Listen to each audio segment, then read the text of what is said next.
Okay, we've wandered through into Cowley Marsh Nature Reserve. We found where the robins are and the birds. Got one singing right above us, but it's calling to another.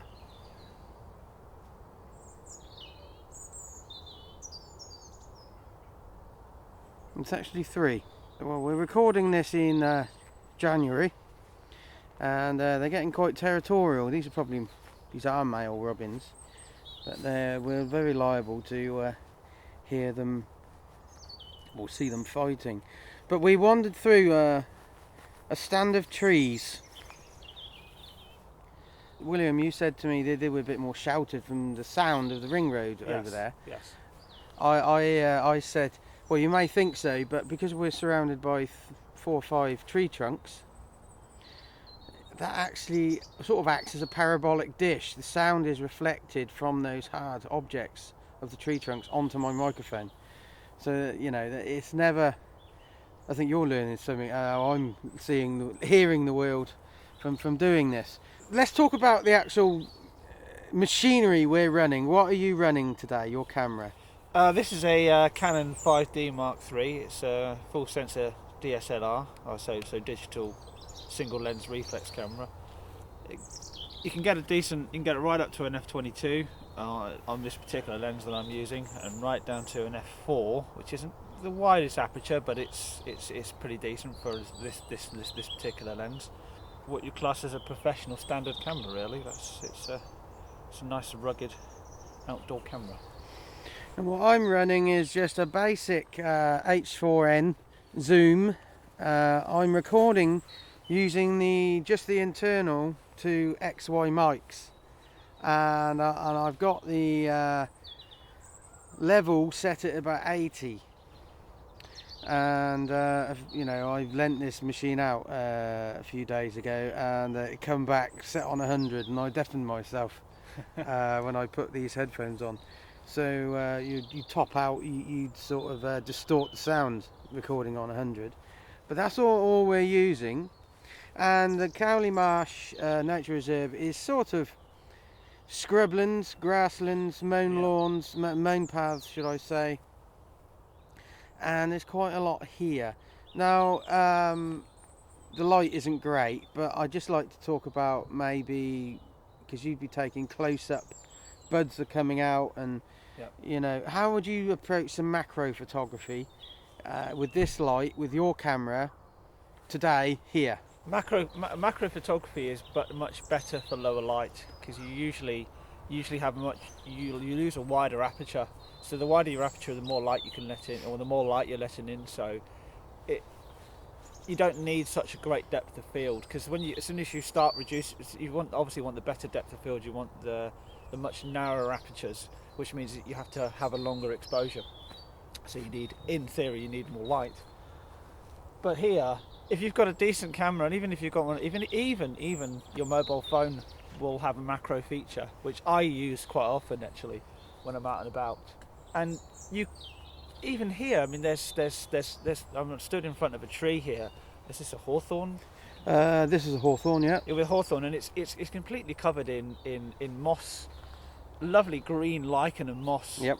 And it's really nice to get up to it and have a look at it. That's even small bits of life, even in what you class as the depths of winter, though. Do we have depths of winter anymore?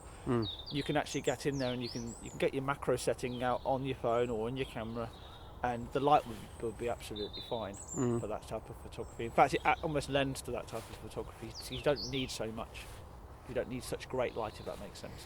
Yeah, well, it's not by accident I picked this spot, because we got a robin singing from another hawthorn in front of us, and I've got the microphone, internal mics, pointing towards it. But you pointed out that hawthorn behind us.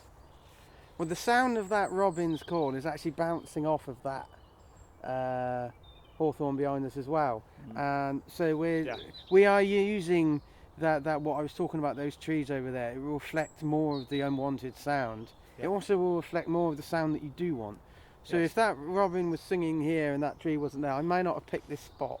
Yes. In the summer, it's a whole different can of worms, because that tree's going to have leaves on, so you're not going to get the reflected sound off of that trunk. I imagine it basically it diffuses. It would. You wouldn't get any benefit. You would just solely be recording the robin. It's very similar to for photography to when you get very kind of thin, wispy cloud. Well, at the moment it's quite relatively thick, isn't it? And it creates this very kind of diffuse light. So it's a similar idea, isn't it? Really. Yeah. Well, I'm looking over at the cloud now, and I think we've got a storm coming in, because when you look up there, it's quite fractured cloud. It's ribbed, and you've got blue sky showing through it, but it's very ribbed, and that you either get that at the end of a storm or the beginning of a storm. So that to me means there's a weather system coming across. And it's moving quite fast as well. Yeah, exactly. That's quite high. So basically it's broken away from the storm, and clearly there's a bit of wind behind it, which is making it travel. It's travelling at quite a speed. That's a long way up, and we can perceptibly see. Did you pick those up? Did you pick the pigeons flying off there? No, I didn't pick the flat. No, I didn't get those at all. Well, I might listen to this back and I might hear it, but I didn't hear it myself. But right place, right time. Yes. Okay, let's go into the main body of the actual marsh. And are you aware that there's an old sheep dip there? No, I'm not aware at all. No. Okay, we'll walk past the sheep dip first, and then we'll go into the actual marsh, and then you're going to show me how to get across the golf course. Yes. To Lye Valley. Yes. I'm going to have to be careful not to regress to childhood, because when we used to go across that golf course, we used to nick the golf balls mid-game. Is this something you want to confess live on radio? Oh, stupid people. We've got a tennis ball just here. Yeah, I noticed that. We've got a tennis ball, and I think that's somebody's lost treasure. Yeah, I actually tennis balls are really good for wildlife, actually, because I've seen wrens pulling off the fluff off of a tennis ball for nesting material. Wow. So look, might think it's a bit of litter, because the tennis ball's rubber, but there is a good component to that. So cool. And then we got an aeroplane going over. This is Oxford after all, with the training airfield further over. So we'll leave you with the sound of this passing aeroplane, and we'll be back with you soon.